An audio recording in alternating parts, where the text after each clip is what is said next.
দাম অলপ হ'লেও বেছি আছে। এতিয়া ভূপেনে আশা কৰিছিল সোণতকৈ মানুহৰ মূল্য অকণমান হ'লেও বেছি হোৱাৰ তাৰ জ্বলন্ত প্ৰমাণ আজি এই শিৱসাগৰৰ পবিত্ৰ মঞ্চখন, য'ত নাটক কৰি ভাত খোৱা, য'ত নাটক কৰি বৃদ্ধ মা দেউতাৰ ঔষধৰ যোগান ধৰা, য'ত নাটক কৰি ল'ৰা ছোৱালীৰ টিউশ্যনৰ ফিজ যোগান ধৰা, য'ত নাটক কৰি ল'ৰা ছোৱালীৰ ইউনিফৰ্ম যোগান ধৰা, য'ত নিজৰ পেটৰ ভাত মুকলি কৰা, এই এটা সৰু মানুহক, মৃদুল বোলা সৰু মানুহক ইয়ালৈ মাতি আনি অসমীয়া যুৱ মঞ্চ, অসমীয়া মহিলা মঞ্চত যি আজি মৰম দেখুৱালে, মৰম দিলে, তাৰ কাৰণে মই চিৰকৃতজ্ঞ হ'লোঁ। আৰু এই আহ্বায়ক কমিটিৰ এই মঞ্চৰ অভিভাৱক আকাশক চিনি পাওঁ, খুব মৰম কৰে, মোকো ময়ো কৰোঁ, চাহিল, যাদৱ, বিশ্ব আৰু যাসকলৰ নাম মই এতিয়া ক'ব পৰা নাই, তেওঁলোকৰ ওচৰত মই চিৰকৃতজ্ঞ। এই কাৰণেই যে হাজাৰ বিজাৰ শিল্পী ঘূৰি ফুৰিছে অসমৰ চুকে কোণে নিজৰ কামৰ মাজেৰে, নিজৰ শিল্পকলাৰ মাজেৰে, তাৰ মাজতো মোক বিচাৰি উলিয়াইছে সুদূৰ লখিমপুৰত। তাৰ কাৰণে মই আন্তৰিক কৃতজ্ঞতা জ্ঞাপন কৰিছোঁ, সকলোকে মোৰ ফালৰ পৰা সেৱা জনাইছোঁ। আৰু মোৰ বিষয়ে বেছিকৈ জনা এজন মানুহ লগ পালোঁ, এজন যুৱক লগ পালোঁ, যাৰ নাম নৱনীত। নৱনীত নকটানী হাজৰিকা।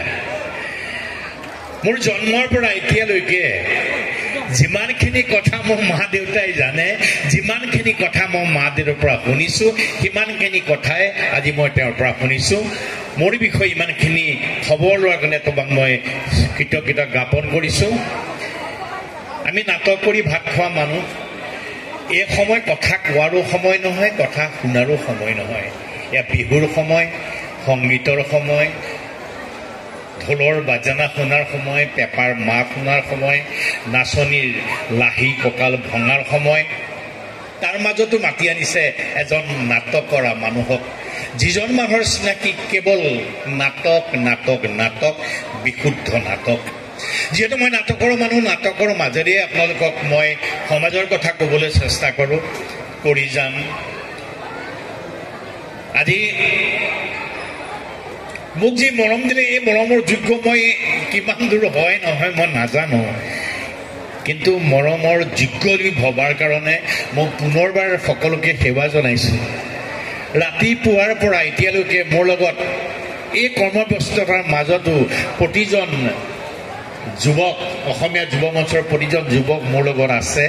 মনে প্ৰাণে আছে, তেওঁলোকক মই কৃতজ্ঞতা জ্ঞাপন কৰিছোঁ। আৰু মই এটা কথা ক'ব বিচাৰিছোঁ, হয় আপোনালোকে মনে মনে ভাবি আছে সঁচাকৈ মই হাজিৰা কৰিছিলোঁ নেকি, সঁচাকৈ মোৰ পিন্ধিবলৈ চোলা পেণ্ট নাছিল নেকি, সঁচাকৈয়ে মোৰ এই হাত দুখনে কেতিয়াবা লোকৰ ঘৰৰ বেৰ লিপিছিলোঁ নেকি, সঁচাকৈ এই মৃদুলৰ হাতখনে কোনোবা নতুনকৈ বনোৱা ঘৰত গুৱাহাটীৰ পানী দিবলৈ ঠিকা লৈছিলোঁ নেকি। হয়, এখেতে কোৱা প্ৰতিটো কথাই হয়, আৰু বহুত নোকোৱা কথাও হয়, যিখিনি কথা মই আজি ক'বলৈ সময় নহয়।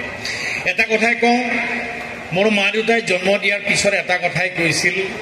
একো দিব পৰা নাই। সঁচাকৈ আমি একোৱেই পোৱা নাছিলোঁ, কিন্তু সততা কি বুজি পাইছিলোঁ, মৰম কি বুজি পাইছিলোঁ। সেইকাৰণে চাগে আজি মানুহৰ মাজত মৰম ল'বলৈ, মৰম বিলাবলৈ সক্ষম হৈছোঁ। নাটকৰ মাজত আপোনালোকক পাওঁ, ইয়াত বহি থকা প্ৰতিজনে আজি হয়তো সংগীতৰ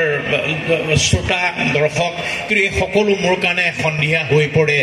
মোৰ ভগৱান, নাটকৰ ভগৱান, আমাৰ সন্মুখত বহি থকা সকলোতকৈ মূল্যৱান সম্পদ। বহুত বিশেষ কথা নকওঁ, উগুল থুগুল মন হৈ আছে সংগীতৰ সন্ধিয়াৰ বাবে। সকলোকে মোৰ ফালৰ পৰা শুভেচ্ছা জনাইছোঁ। যিহেতু মই নাটকৰ মানুহ, এষাৰ নাটকৰ সংলাপ নকলে ময়ো অসম্পূৰ্ণ হৈ ৰওঁ এষাৰ নাটকৰ সংলাপ কম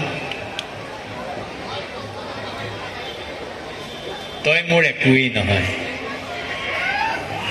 আমি নাটক কৰা মানুহবিলাকে ভাবো যে আমি নাটক কৰি গুচি যোৱাৰ লগে লগে আমাক মানুহে পাহৰি যায় নেকি আমাৰ সংলাপবিলাক পাহৰি যায় নেকি কিন্তু মিছা বুলি প্ৰমাণ পালো যেতিয়া লকডাউন হৈছিল 3টা বছৰ আমাৰ নাটক হোৱা নাছিল সেই সময়ত অসমৰ প্ৰায়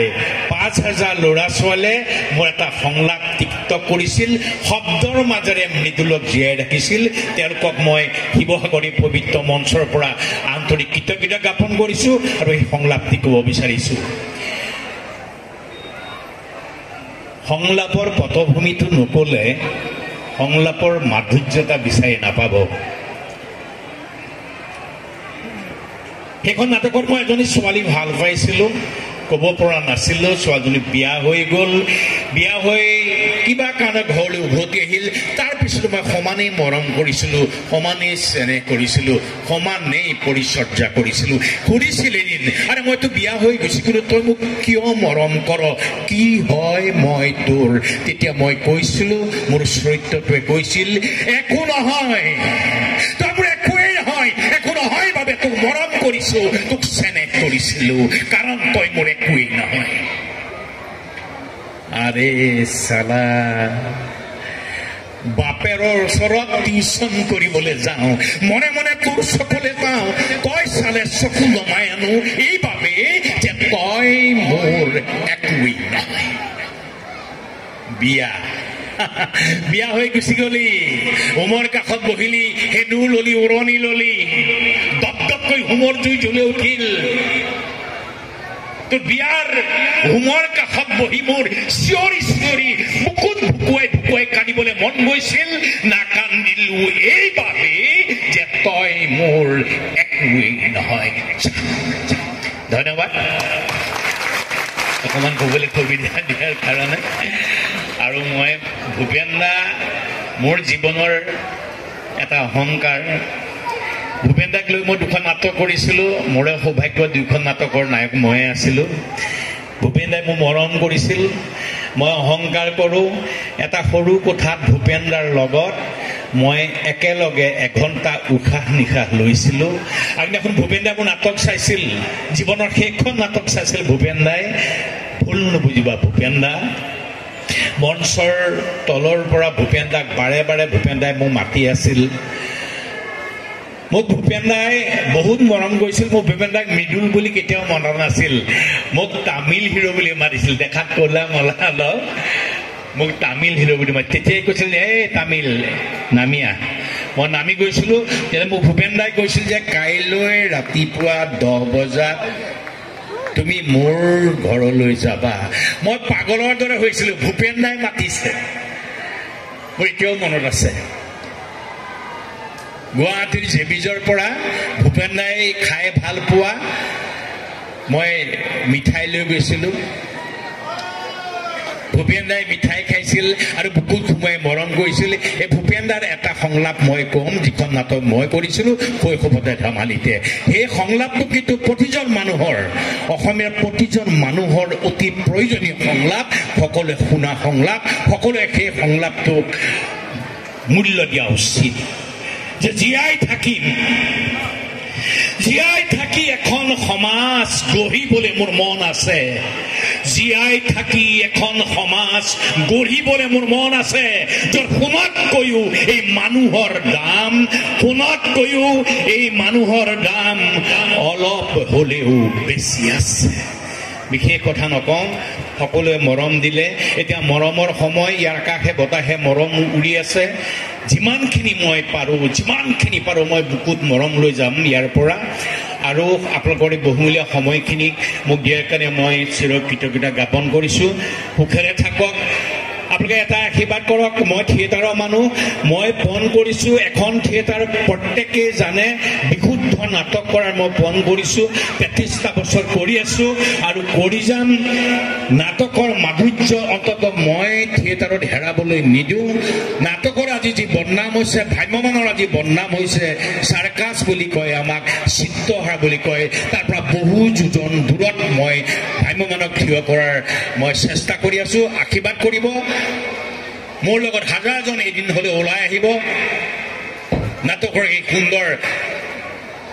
মৰ্যাদা ৰক্ষা কৰাৰ বাবে বিশুদ্ধ নাটক ৰক্ষা কৰাৰ বাবে পুনৰবাৰ সকলোকে সেৱা